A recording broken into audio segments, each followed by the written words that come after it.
So, welcome back to another video. My name is Gemma and I am going to be reviewing all of the books that I read in December.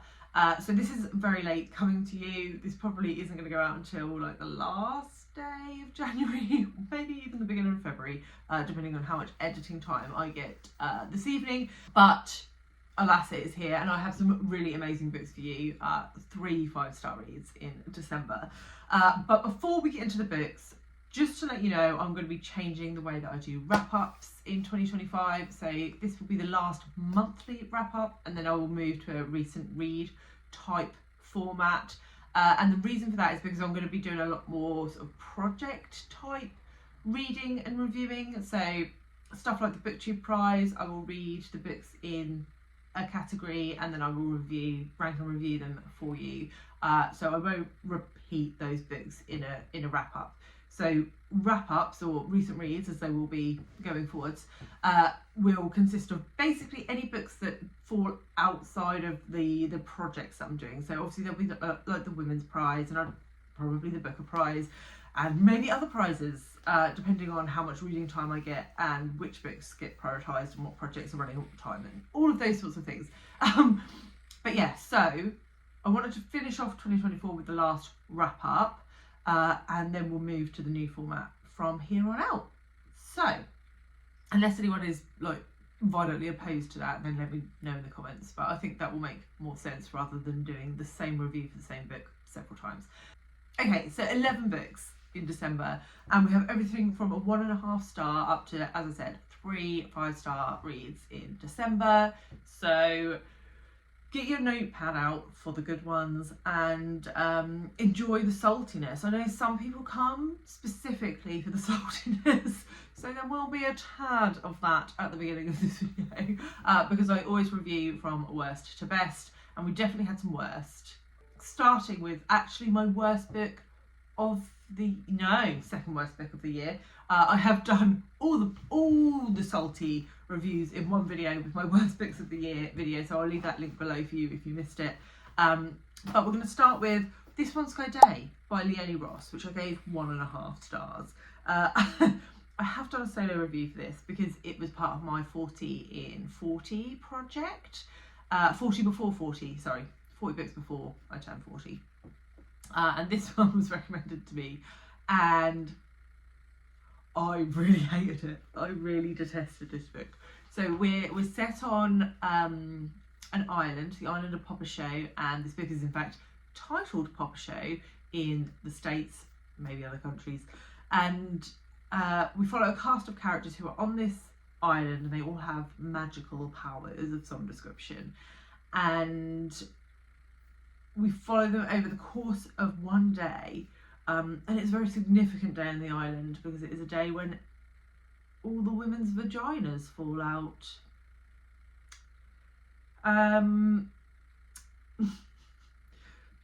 I enjoy fantasy. I do. I love fantasy. But some concepts I just cannot get on board with, and a whole island of women's pom-poms, as they were called in the book, falling out, various things happening to those pom-poms. I could not get on board with that. No. So the concept was just a no. I actually found the dialect quite difficult to follow in this, which is unusual for me because I usually love a book with dialect. But yeah, it didn't work for me. I didn't gel with the characters. There were too many characters and I felt like we didn't spend enough time with any of them, and I just really despise this book. I mean, vaginas falling out. I don't feel like I need to talk about why I didn't like it past vaginas fell out. So yes. Moving on. In number 10, we have unfortunately the one that was my hot or not pick for January, which I actually finished in December because it was a bit of a faster read than I thought it would be. And that's Your Neighbour's Table by Byeong-Mo, translated by Chi Yong Kim. This is also called Apartment Women in the States. I really don't know why people have to give books 2 titles. It just makes life very confusing. Again, I have a solo review for this. Everything that I've got a solo review for, I will link below, so if you want more in-depth thoughts you can go there. But this broadly follows 4 couples who move into a government-sponsored apartment complex, and it's sort of subsidised, financially subsidised, and in return the people who move in have to agree to have 3 children while they are living there. And it explores sort of motherhood, working, communal living, but it was really short. We didn't spend really enough time with any of the women, and it felt almost like a commentary on why no matter what you do as a mother, you're going to be rubbish at it. So that got my goat somewhat. I was not impressed with that. I mean, I think different people would take it differently. I just took it as a bit of a personal attack. So you can make your mind up, but I just felt it was too short and too many characters, and it was more about theme than it was about creating an enjoyable novel to read. So yeah, that's how I feel about it. Didn't like it, gave it 2 stars. 2 stars. Then we're still in salty territory. We have Babel by RF Kuang. This is a very unpopular opinion because a lot of people have raved about this book. This is a dark academia with fantastical elements. I really enjoyed The Poppy War by RF Kuang, so I went in with high hopes. And we follow a boy who is sort of adopted by an English professor and joins the School of Language at Oxford University. Are we in Oxford or are we in Cambridge? I think we're in Oxford. And there is a magic system that involves sort of silver bars and translation, sort of paired words that mean the same thing in different languages. The magic system was very interesting, but I just found that I was very bored throughout this. I just never really connected with the characters. I thought it took a very long time to get going. It's quite a long book, it's over 500 pages, and really all of the action happens right at the end, and it was too much build and not enough payoff for me. So yeah, maybe dark academia is just not my thing. I haven't read a lot of it in the past, so maybe it's just not my jam, because yeah, I definitely seem to be in the minority with that, but I only gave it 2.5 stars. It didn't work for me. Actually, this one could be somewhat unpopular as well, but in 8th position I have A Suitable Boy by Vikram Seth. One of, if not the longest book written in the English language. And this follows multiple characters, multiple families in India, sort of just after partition and independence, with arguably the lead character looking for a husband. Well, she's not looking for a husband. Her mother wants to find her a suitable boy, and there is discussion around religion and caste and sort of social standing in a community, and we follow lots of different characters that are related or interconnected with this family, and it's this broad epic novel, and I did enjoy many parts of this. I really did. And there were a couple of plot lines in particular that I really enjoyed. But it was just too long. It was so long. And I just felt like there was quite a lot of filler in it. I didn't need quite so much on sort of like the political stuff. There was a lot of stuff like in the courts. There was a new law being introduced, which meant that some people were going to lose land and some people were going to gain land. I'm not going to go into the details, but there was a lot of detail around that, and a lot of detail on what happened within sort of the Indian Parliament in order to pass that law and the ramifications of that law. And really I just cared about the characters. I just wanted to know what was going on with these specific characters at any time, and yes, you could argue that that was all linked to them, but it just felt like there was a lot of fluff around the bits that I wanted to read. So I only gave it 3 stars. Did I enjoy it? Yes, I did. Did I enjoy it enough? No. When you think about the fact that this book is 1,500 pages, I could have read 5 other books in the time it took me to read this. Was it as good as 5 other books? well, it depends on the books, but if you count my like top 5 books of last year, it didn't come anywhere close to any of them. So yeah, I didn't think it was worth the time investment, and that's just my opinion. Okay, in its 7th position, and I have a buddy read, a book that I read with the fabulous Ben over at Ben Reads Good, and it was his first buddy read, which was exciting. And we read Zorrie by Laird Hunt, and we read it in like 3 days because it's quite short.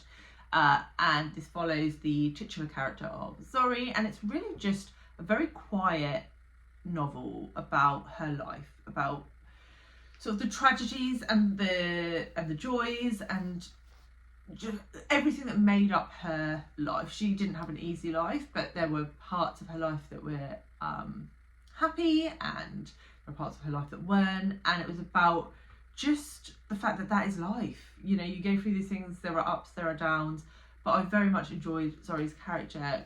Quite a chunk of the book took place in a rural setting where Zorrie lived on a farm, and I love a farm setting. I work in agriculture, so that always works for me. So I loved sort of that element of it.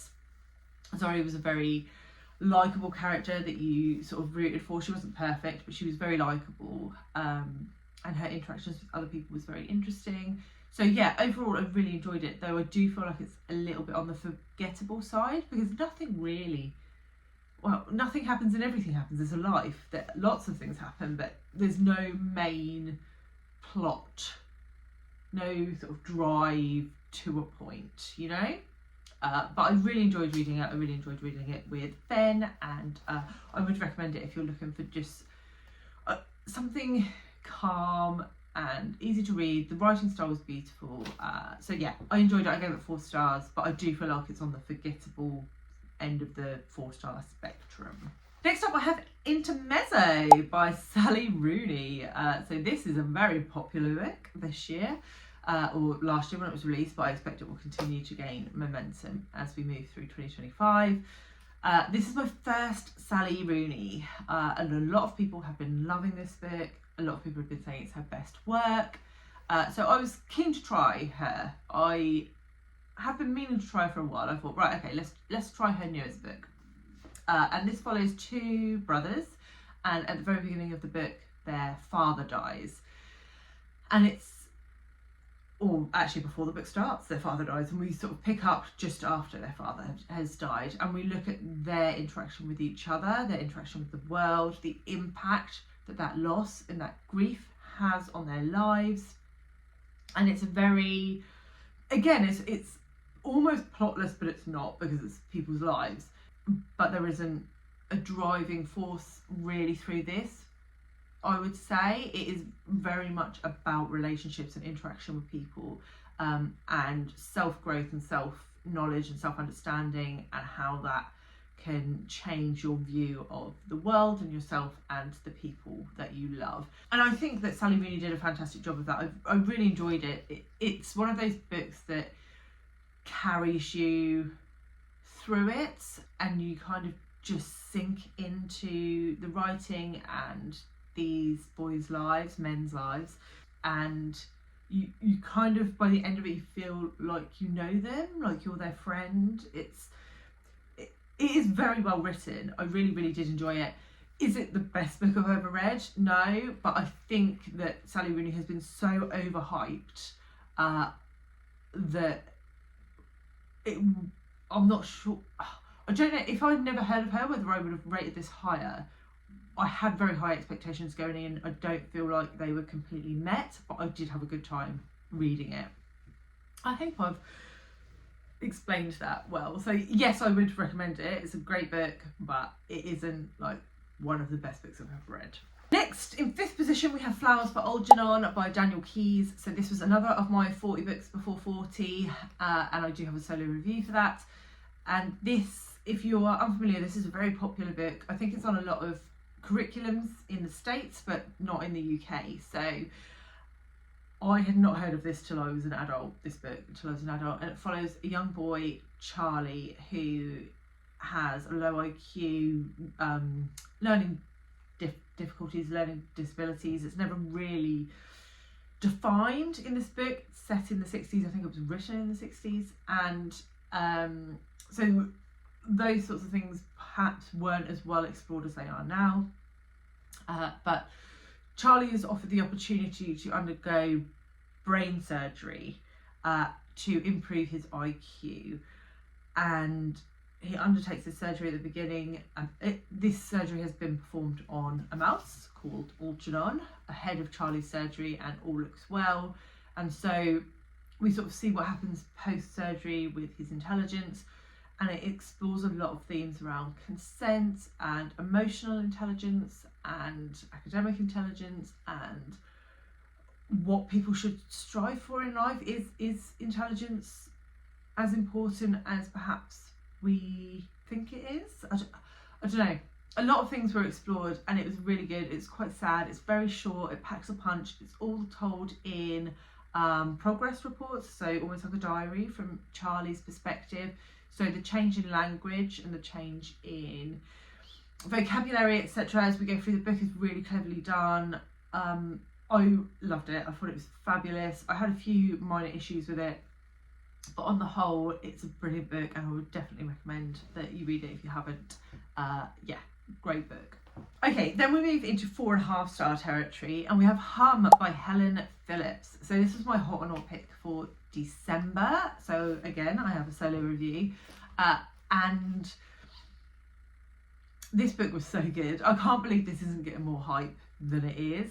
We follow a woman and her family. She has undergone eye surgery to make her unrecognisable to the AI that sort of dominate this near future world that they live in. And it looks at sort of the economic environment when AI are taking jobs that belong to other people. It looks at nature and like a world where nature isn't prevalent and what that looks like. It looks at the relationship between mother and child and the relationship between children and technology. There are just so many things in this, but it's wrapped up in this family that go to a botanical garden on holiday for a few days, and it's just about their interactions with each other, and it explores so many things, but in this way where you are rooting for the characters and you have this connection to them and you can see yourself in them, whether it's the mother or the children, or you can sort of see aspects of your life when you look at this family. And then when it gets to sort of the crux of the plot, which I'm not going to spoil for you, you're then looking at things and saying, well, would I have done anything differently? And it's really, really interesting, and I thought it was so thought-provoking and so cleverly written. It's quite sparse in the way that it conveys these things to you, so it leaves a lot of space for questioning your thoughts, your opinions, the characters' motivations, the characters' actions. So it leaves a lot of space for that, and it's just really, really, really cleverly done, and I loved it. Highly, highly recommend. Okay, and now we have the 3 5-star books. So in at third place, I have The Echoes by Evie, Wyld. Again, why are more people not talking about this book? This book hit my best books of the year, and it was just propulsive. There is such a lot packed into this book. It's very short, but there's so much in it. We have different timelines and different perspectives, and it opens with the perspective of a ghost. And this guy is in his apartment looking at his girlfriend and sort of wondering what happened. So we discover how he died, what their relationship was like, but also we go back into this girl's past where she lived in rural Australia and the things that happened there that had caused her to move to the UK. This is set in London. That caused her to move to the UK, and the things that impacted her relationship on this guy that is now a ghost. But it was just so well written. There's these things all the way through where you're like, well, what happened? Where I need to know what happens, and it pushes you through this novel and you just don't want to put it down, and the characters are fabulous, and the way that the story unfolds is so satisfying. There is quite a lot of trauma and trigger warnings in this, so check those out if you are concerned, or you can ask me in the comments. But yeah, I thought it was so good, and I need to go back now and read Evie Wyld's previous book, The Bass Rock, because if this is anything to go by, I'm going to absolutely love that book. In at number 2, we have actually a reread and a children's book, and that is The Twits by Roald Dahl. So I read this book to my youngest son, Charlie, who is 5. I also read it to my oldest son when he was that age, and I read it as a child, so it's gone through the generations. And actually the copy that I have, which I'm not sure where that is right now. No, the copy that I have was actually from a cousin of mine, so that book is like, the actual edition that I have is probably a good 50 years old, which I think is super cool. And it's still being read to my children today, and hopefully to their children one day also.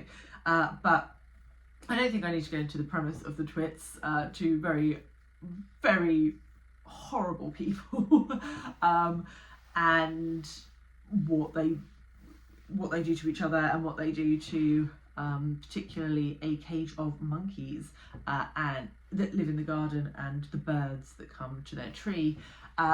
And we just had so much fun with this. This really opened the door for Charlie into picture books, into chapter books. Before that, he had very much been a picture book boy. He didn't really want to do anything that was going to last more than a day, and now he's gung-ho on chapter books. We're now reading The Wizard of Oz, and so this very much was like a gateway book into more advanced reading for him. I read to him, he doesn't read it to me. Well, he does read, but anyway. But yeah, just like the timeless awesomeness of the Twits prevails, and so that's why it's sat here at number 2. But my number 1 book was the FOMO book club pick for November and December, which was Cloud Cuckoo Land by Anthony Doerr. I do have a full spoiler-filled live discussion with my co-host of the FOMO book club, Jack, at Spread Bookjoy on my channel. Again, we'll link below. But this book, in a nutshell, is told over 3 timelines. We have Constantinople in the 1700s, and then sort of a current day-ish timeline, and then we have a future timeline on a spaceship. And all of these narratives are held together by this ancient text about a guy who gets turned into various animals and ends up in Cloud Cuckoo Land, which is sort of the perfect life, if you will. This is what he's striving to throughout the book. And we see how these 3 timelines are connected to that text, also to each other, and it's just so cleverly done. And the characters are delightful. I had real emotional connection to probably most, if not all, of these characters, and each timeline you're just drawn in to what's going to happen next. You get to the end of a section and you're like, oh no, I want to stay with this character, but then you look at the next page and you're like, oh, but we're going to spend more time with this character, so I do want to spend time with them. And it's just so fabulously written, so clever, and when it all ties together at the end and your eyes are open to how these things are linked, you're just like, whoa. that was impressive work by Anthony Doerr. And I detested his first book. Well, the test is a bit strong. I really didn't enjoy his first book at all, and so I went into this with quite low expectations, and it blew my mind. So if, like me, you were a doubter of Anthony Doerr, based on All the Light We Cannot See. This is a completely different book, and it is exceptional. So highly recommend. And that is it. That is the 11 books that I read in December. I would love to know what were your favourites, or if you have any salty comments, feel free to leave them below. If you don't want to leave a comment but you want me to know that you're here, then leave me a cloud emoji for Cloud Cuckoo Land. I will leave my review for Hum by Helen Phillips here, because really more people need to read that book. And I will see you all very soon with another one. Bye guys.